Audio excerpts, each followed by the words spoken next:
So hello doctors. आज का medicine हम डिस्कशन करने जा रहे हैं फ्रॉम एलन स्किनो। The medicine is melilotus alba. So the common name of the melilotus alba is sweet clover and it belongs to the family leguminosae. Leguminosae family से belong करता है मेलिलोटस एल्बा। सो इसका first symptom है congestions relieved by the haemorrhage.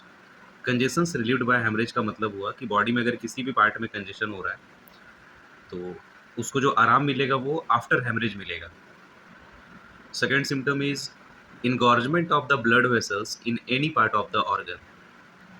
Body के अगर किसी भी part में अगर इंगॉर्जमेंट हो रहा है ब्लड वेसल्स का, जैसे कि ये सिम्टम मेरे को देखने को मिल सकता है। जैसे जो भी पर्सन है जो लॉन्ग स्टैंडिंग खड़े रहते हैं बहुत टाइम तक, जैसे कोई ट्रैफिक पुलिस वाला हो गया, उसके केस में हमको ग्रेविटी के कारण क्या होता है ना कि ब्लड वेसल्स जो होता है वो इनगॉर्ज हो जाता है, स्पेशली लोअर लिम्स का। तो आप लोग वेरिकोज वेन के केस में सोच सकते हो मेलिलोटस एल्बा यहाँ पे, क्योंकि लिख रहा है engorgement of the blood vessels in any part of the organs. ठीक है। वायलेंट कंजेस्टिव और नर्वस हेडेक। हेडेक जो इसका होगा वो वायलेंट होगा, कंजेस्टिव होगा और नर्वस हेडेक होगा। इपिस्टेक्सिस एफर्ट्स रिलीफ। और इसका जो हेडेक होगा वो रिलीव होगा। इपिस्टेक्सिस मीन्स नाक से अगर ब्लड बहना स्टार्ट हो गया ड्यूरिंग हेडेक तो उसको हेडेक में आराम मिल जाता है। इसके अंदर और भी मेडिसिन आते हैं, जैसे कि बूफो आता है, फेरमफॉस है, मैग्नीशियम सल्फ है। Next symptom is convergence of the nervous children during dentition. Conversion मिलेगा किसमें हमको? वैसे बच्चों में जिसमें डेंटिशन अभी हो रहा है, ड्यूरिंग डेंटिशन के टाइम पे अगर बच्चों में कन्वर्जन हो रहा है तो हम लोग वहाँ पे मेलिलोटस एल्बा सोच सकते हैं। Conversion of the infantile spasm, eclampsia और epilepsy.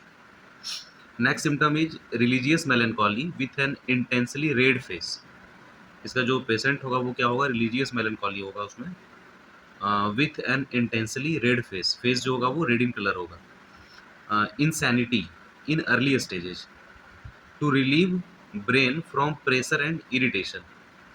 Next symptom is nose bleed preceded by intense redness, flushing of the face and throbbing of the कैरोटिड्स।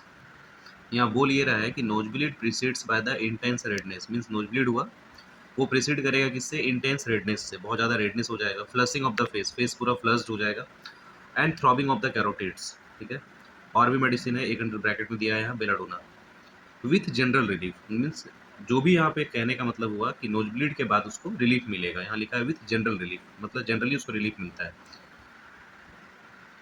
Very red face precedes haemorrhage from every organ. Very red face, face जो होगा बहुत ज़्यादा redness होगा उसमें। Precedes haemorrhage, precedes करेगा haemorrhage के लिए, और फ्रॉम एवरी ऑर्गन, हर एक ऑर्गन से। कॉन्स्टिपेशन, मेलिलोटस को मेनली लोग कॉन्स्टिपेशन के केस में सोचते हैं। कॉन्स्टिपेशन डिफिकल्ट होगा, पेनफुल होगा, constriction in the anus, throbbing, fullness. Constipation कैसा होगा इसका? बहुत ज़्यादा डिफिकल्टी होगा during passing stool, painful stool होगा, और constriction in the anus, throbbing pain होगा उसमें, फुलनेस होगा।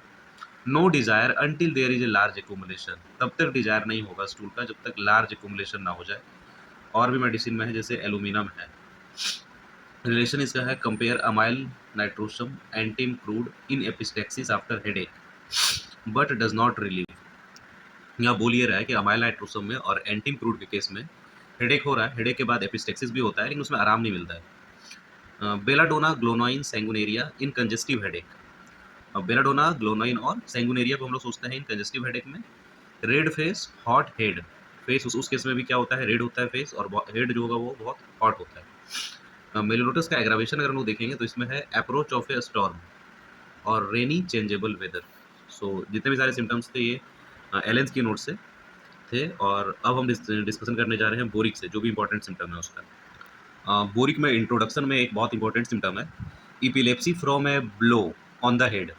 अगर आपके पास किसी भी तरह का इपिलेप्सी का केस अगर आता है और उसका हिस्ट्री अगर आपको ये मिल रहा है कि डॉक्टर साहब जब से बच्चा मेरे हाथ से गिर गया है ना, गिरने के बाद से अगर इपिलेप्सी का अटैक आ रहा है तो आप लोग उस केस में मेलिलोटस दे सकते हो। आफ्टर टोटेलिटी, टोटेलिटी होने के बाद ही लिखिए। पेन एंड डेबिलिटी 0.28, ये बहुत इंपॉर्टेंट नहीं है। और मेलिलोटस का पेशेंट आपको क्लिनिकली ऐसे देखने को मिलेगा कि माइंड अगर हम उसमें देखते हैं तो उसका माइंड होता है delusions, things everyone is looking at हर। मतलब कोई भी पेशेंट अगर आपके पास आ रहा है वो आपको सिम्टम बता रहा है कि सर मुझे ये सारा दिक्कत हो रहा है, वो सारा दिक्कत हो रहा है, ये बोलने के क्रम में वो आसपास दिखता है कि कहीं उसका कोई सिम्टम सुन तो नहीं रहा है। तो वही कह रहा है यहाँ पे, delusions thinks everyone is looking at her, fears to talk loud, वो आपसे डरेगा बोलने के लिए, लाउडली नहीं बोल पाता है वो अपने सिम्टम को, उसको लगता है कि कोई उसका सिम्टम सुन लेगा। सो ये सारे सिम्टम्स थे बोरिक से, जो इंपॉर्टेंट सिम्टम थे। बाकी कुछ भी अगर आपको डाउट है तो आप कमेंट सेक्शन में आप कमेंट करके आप पूछ सकते हो, या कुछ आपको ऐड करना है तो आप ऐड कर सकते हो, जिससे मैं भी सीख सकूँ और जो भी लोग कमेंट को पढ़े वो लोग भी इसका इंपॉर्टेंट सिम्टम को समझ सके और क्लिनिकली इस मेडिसिन को प्रिस्क्राइब कर सके। So thank you.